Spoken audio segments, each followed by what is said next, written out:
Kamusta mga ka-channel? I hope everyone's safe and well. Ako po si Shasha at sa channel pong ito, aking ibinabahagi ang ilang mga crime stories na naganap hindi lamang dito sa Pilipinas, maging sa ibang sulok ng mundo. Kaunting kahilingan lamang po, kung inyong magugustuhan ang inyong maririnig, huwag pong kalimutang i-click ang subscribe button, i-click nyo na rin po ang notification bell para updated kayo sa mga susunod pang videos. Sarang he! Ang pagpapakasal ay hindi isang biro. Kaakibat nito ang isang napakalaking responsibilidad para sa dalawang taong mag-iisang dibdib. Para sa kanilang magiging mga supling, sila ang magsisilbing gabay at bubuo ng kanilang pundasyon dito sa mundong ibabaw. Ngunit paano kung ang iyong napangasawa ang siyang sisira ng iyong buhay? Paano kung ang iyong napangasawa ang siyang papatay sa iyong buong pamilya? Dadalhin tayong muli ng kasong aking ibabahagi sa video na ito sa Japan kung saan naninirahan ang doktor na si Iwao Namoto. Sa panlabas na anyo, si Dr. Iwao ay isang responsableng asawa at ama sa kanyang mga anak, isang good provider at tapat na asawa. Ngunit lahat ng ito ay balat kayo lamang, isang napakamakasariling lalaki at walang hangad kundi mapunuan ang kanyang kamunduhan kahit na ang kapalit nito ay buhay ng kanyang mag-iina. Samahan niyo ako at ating balikan ang sakunang nangyari sa pamilya ni Dr. Iwao Namoto o ang tinaguriang Chris Watts ng Japan. November 3, 1994, nakita ng mga pulis sa port ng Yokohama ang isang misteryosong itim na plastic bag na palutang-lutang sa tubig. Malaki ang bag na ito at tila mabigat ang laman. May nakataling bato sa mga plastic bag na ito na nagsilbing pampabigat. Nakita ng mga residente ang plastic bag kaya't agad silang tumawag ng mga pulis upang ma-check kung anong nasa loob nito. Sa loob ng plastic bag ay nakita ng mga pulis ang bangkay ng isang babae. Ang pagkakahanap pala sa plastic bag na ito ay simula pa lamang ng mga kahindik-hindik na revelasyon sa minsang napakatahimik na daungan. Dumaan ang 8 araw ng paghahalughog sa dagat at natagpuan din ng mga pulis ang 2 pang plastic bag na naglalaman naman ng katawan ng 2 bata. Ang mga batang ito ay may edad 2 taon pababa. 3 plastic bags na naglalaman ng mga katawan ng tao ang nakita sa parehas na lugar sa loob lamang ng higit 1 linggo. Malinaw na nagpapaliwanag na maaaring iisang tao ang pumaslang sa mga biktima. Ang unang katawan na nakitang nakasilid sa plastic bag ay katawan ng 31 years old na babaeng kinilalang si Eiko Namoto.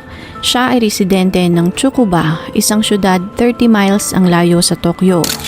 Ang 2 bata naman na nakita sa mga plastic bags ay ang kanyang mga anak. Isang 2 taong gulang at ang isa naman ay wala pang 1 taon. Iisang tao ang nasa isip ng mga pulis na gumawa ng krimen. Nasaan ang padre de pamilya ng mag-iina? Ang lalaking hinahanap ng mga pulis ay walang iba kundi ang 29 years old na doktor na si Dr. Iwao Namoto.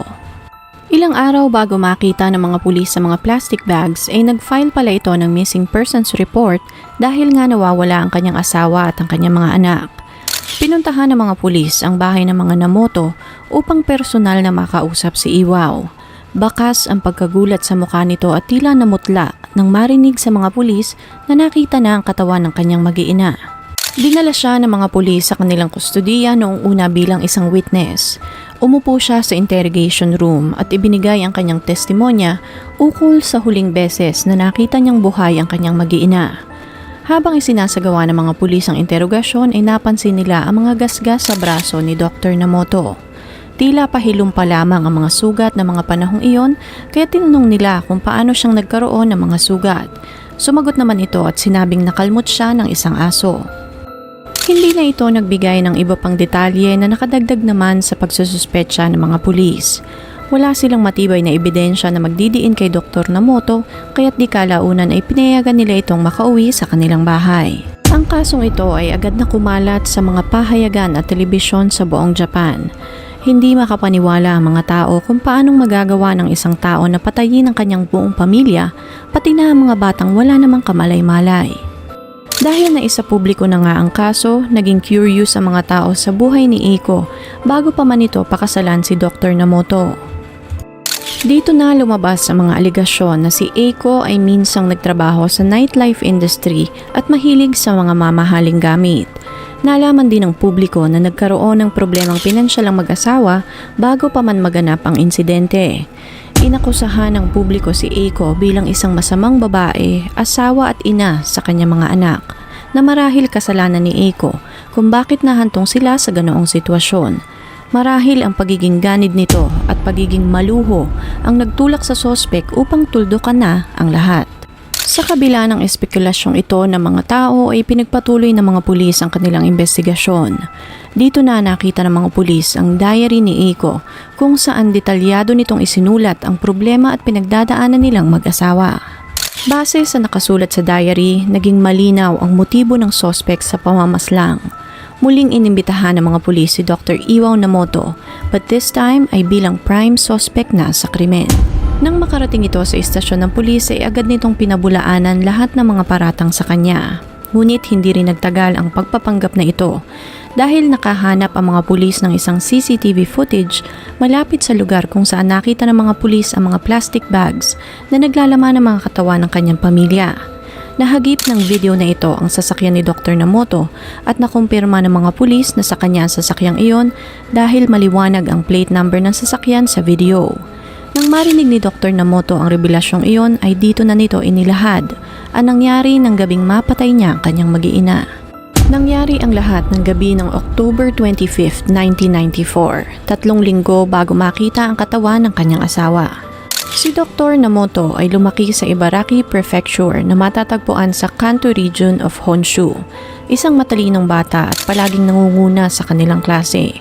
Dahil sa kanyang katalinuhan ay naging napakadali para sa kanya na makapasok sa medical school. Siya ang naging kasiyahan at pride ng kanyang mga magulang. Dahil sa kanyang pagpupursige, di kalaunan ay naging isang ganap na doktor si Iwaw Namoto. Nakilala niya si Eiko sa isang local tennis club noong taong 1990. 25 years old pa lamang si Iwaw at isang hospital intern na mga panahong iyon. Si Eiko naman ay 27 years old na at isa namang nurse sa ospital na pinagtatrabahuhan ni Iwaw. Nang mga panahong iyon, may ibang karelasyon si Dr. Iwaw ngunit hindi niya napigilang mahulog kay Eiko kaya't nakipagrelasyon din ito sa dalaga. Nagsama ang dalawa sa iisang bubong at dumaan ng ilang buwan ay nabuntis na si Eiko sa una nilang anak. Ang hindi alam ni Eiko ay patuloy pa palang nakikipagkita itong si Dr. Namoto sa iba't iba pang mga babae. Mga babaeng karelasyon nito bago pa man sila magsama sa iisang bubong. Nang malaman ito ni Eiko ay pinapili niya si Iwaw at siya naman ang pinili nito dahil na rin sa kanyang pagdadalang tao. Nagpakasal ang dalawa at hindi nagtagal ay isinilang na nga ni Eiko ang panganay nilang anak. Nagpatuloy ang pagsasama ng dalawa at akala ni Eiko ay maayos na ang lahat. Dumaan ng ilan pang buwan, nakakuha naman si Iwaw ng magandang posisyon sa isang malaking ospital sa Japan. Ang trabahong ito ay magbibigay sa kanya ng $150,000 na sweldo sa isang taon. Sobrang saya ni Eiko dahil lubos itong makakatulong sa mga gastusin nila sa kanilang pang-araw-araw na pamumuhay, lalo pa nga at mayroon na silang supling. Ngunit sa kabila ng malaking sweldo ni Dr. Iwaw ay naging patong-patong ang problema nitong pinansyal. Nalubog ito sa pagkakautang dahil sa mga hindi pinag-isipang investment at walang habas na pagwaldas ng pera. Bumili pala ito ng 3 apartments sa Kobe at Osaka area. Napakataas ng interes ng mga properties na ito na siyang nagpalubog sa kanya sa pagkakautang. Hirap na hirap siyang bayaran ng mga ito kaya't sinabi niya ang kanyang problema sa kanyang asawang si Eiko. Gulat na gulat man sa kanyang narinig ay malugod na tinulungan ni Eiko ang kanyang asawa. Para sa kanya, si Iwaw ang taong kanyang pinakasalan kaya't magsasama sila sa hirap at ginhawa. Dahil dito, kumuha si Eiko ng isa pang trabaho upang matulungan ang kanyang asawa sa pagbabayad ng mga properties na ito. Hindi na rin ito kumuha ng makakatulong sa pag-aalaga sa kanyang mga anak upang makatipid. Pilit niyang hinahati ang kanyang oras upang maalagaan pa rin ng maayos ang kanyang mga anak. Nagtrabaho din siya bilang isang nursing assistant sa isang ospital sa umaga at sa gabi naman ay nagtrabaho bilang isang hostess sa isang karaoke bar. Wala siyang ibang choice dahil naroon ang pera. Naging napakahirap ng sitwasyong iyon para kay Eiko ngunit wala siyang ibang makapitan dahil kailangan ng tulong ng kanyang asawa. Ngunit sa kabila ng kanyang pagtitiis ay hindi pa rin tumigil sa pagluloko si Dr. Namoto. Gumuho ang mundo ni Eiko nang malaman niya ang totoong rason kung bakit ito nalubog sa pagkakautang. Pambababae pa rin ang naging punot dulo ng lahat. Nagkaroon ito ng mga komplikadong relasyon sa iba't ibang mga babae na nag-ugat bago pa man sila ikasal. Nadiskubre din ni Eiko na nagkaroon din ng kanyang asawa ng relasyon sa iba't iba pang mga nurses sa parehas na ospital na kanilang pinagtatrabahuhan. Nagpatuloy ang pangangaliwa nito kahit na magkasama na sila, kasal at mayroon ng anak. Nalaman din ni Eiko na binigyan nito ng susi ang isa sa mga nurse na karelasyon nito sa kanilang apartment at doon sila malimit na magtalik. Dagdag pa dito ay nadiskubre ni Eiko na ang isa sa mga apartments na pilit nilang binabayaran ay regalo pala ni Dr. Namoto sa isa sa kanyang mga kirida. Halos mawala ng malay si Eiko sa kanyang mga naririnig. Pagod na ito sa pagtatrabaho at pag-aalaga sa kanyang mga anak. Akala niya ay para sa kanilang kinabukasang mag-iina ang kanyang pinagpapaguran, ngunit ang totoo pala ay tinutulungan niya pang lapastanganin siya ng kanyang asawa. Walang paglagyan ang galit na nararamdaman ni Eiko at dito na nga tuluyang gumuho ang kanilang pagsasama. Nang ma-realize ni Eiko na hindi na talaga magbabago ang kanyang asawa ay dito na rin ito nagdesisyon na mag-file ng divorce. Humingi ito ng settlement na nagkakahalaga ng $1 million at monthly child support na $10,000. Nang malaman ito ni Iwaw ay nagmakaawa ito kay Eiko, lumuhod at nangakong hindi na ito uulit pa. Lumambot ang puso ni Eiko at muli pinagbigyan niya ang kanyang asawa. Mahal pa ni Eiko si Iwaw at para na din sa kanyang mga anak ay muli niyang pinatawad si Dr. Namoto. Ngunit katulad ng kasabihan, ang mga pangako ay kalimitang napapako. Sa kabila ng pagluhod at mga pangako ni Iwaw ay hindi pa rin ito nagbago. Marahil alam nito na kahit paulit-ulit niyang lukuhin si Eiko ay pagbibigyan lang din siya nito kapag humingi siya ng tawad. Na kayang-kaya niyang paikutin sa kanyang mga palad ang kawaawang babae. Isang utu-uto at alam niya kung gaano siya nito kamahal. Nagpatuloy pa rin ang pagsasama ng dalawa at hindi kalaunan na ipinanganak ni Eiko ang kanilang pangalawang anak.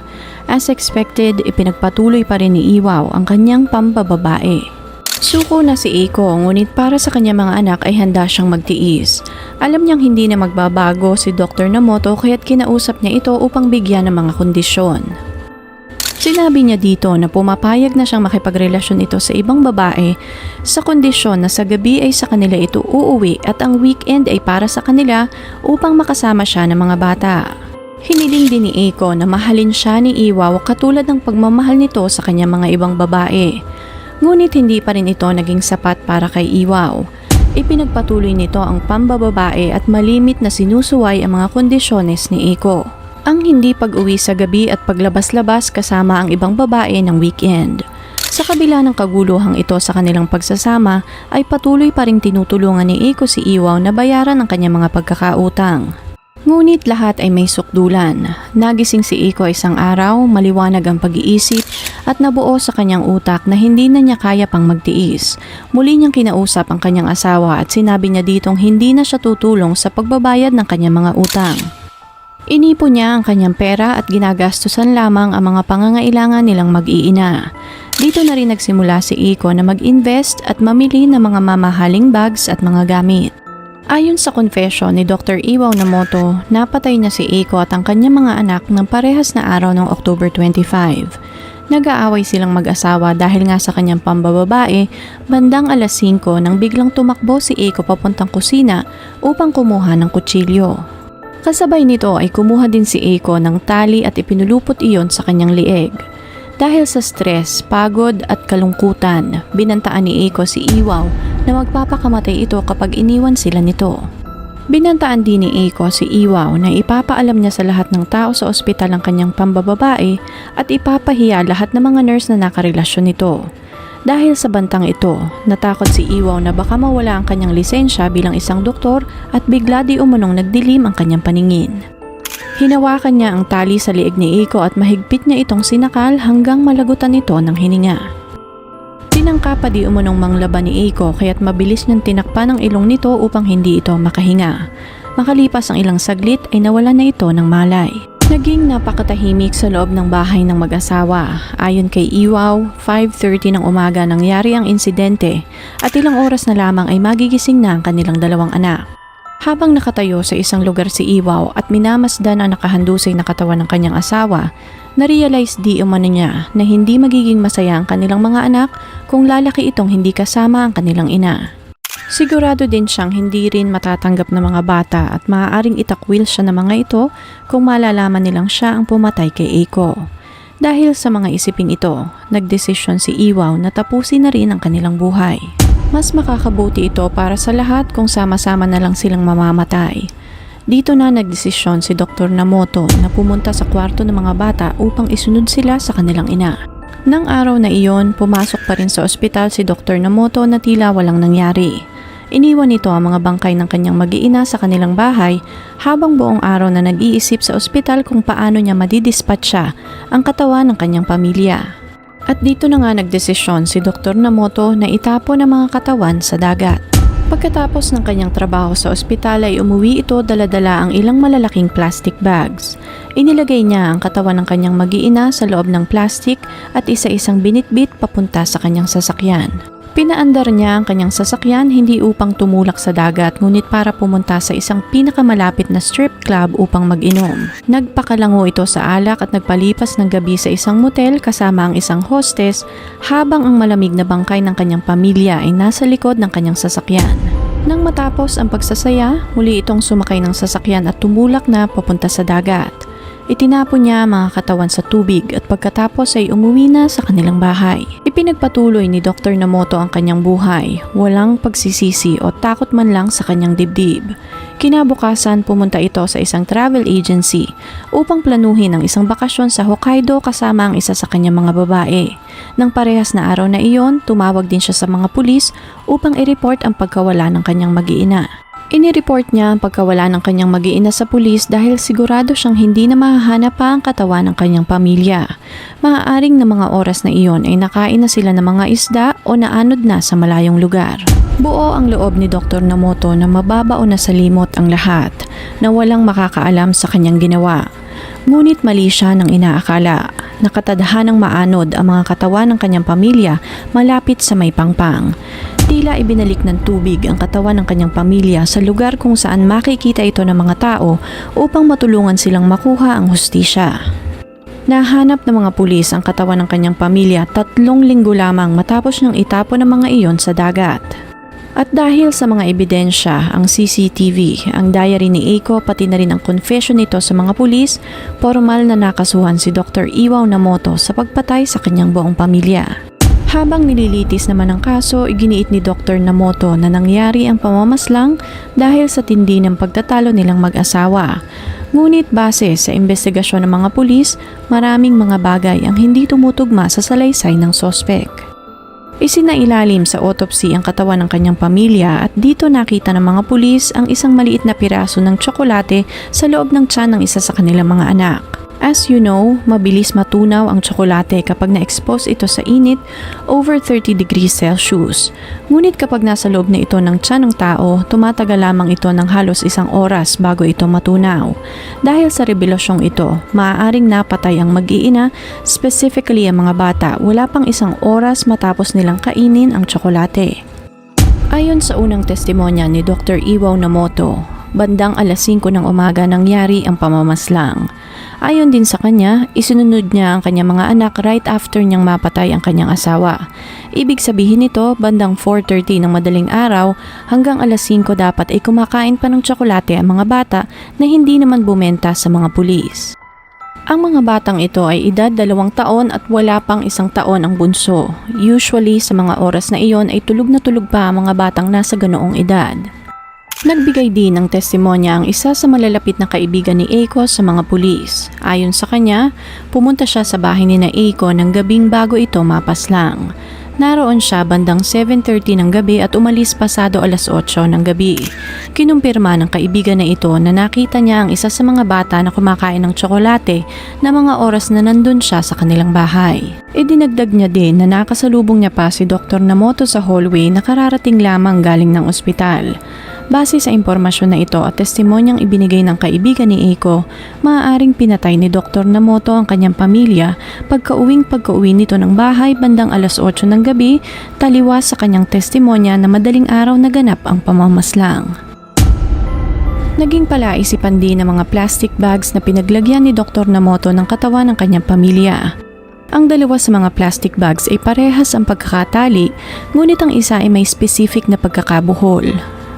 Ang pangatlong bag na ito ay ginamitan ng kakaibang paraan ng pagkakatali na ayon sa mga pulis ay tinatawag na tawara musubi. Ang istilong ito ay karaniwang ginagamit ng mga Japanese farmers upang itali ang malalaking sako ng mga palay na kanilang inani noong unang panahon. Ngunit sa pagdaan ng panahon, hindi na ito madalas na ginagamit at tanging matatandang magsasaka na lamang ang nakakaalam ng unique na istilong ito. Katulad ng nabanggit kanina, lumaki si Dr. Namoto sa countryside, kaya't maaaring natutunan niya ang tawara musubi mula sa kanyang mga magulang. Ngunit nang ipinagawang muli sa kanya ng mga pulis ang pagkakatali, ay hindi niya ito maduplicate.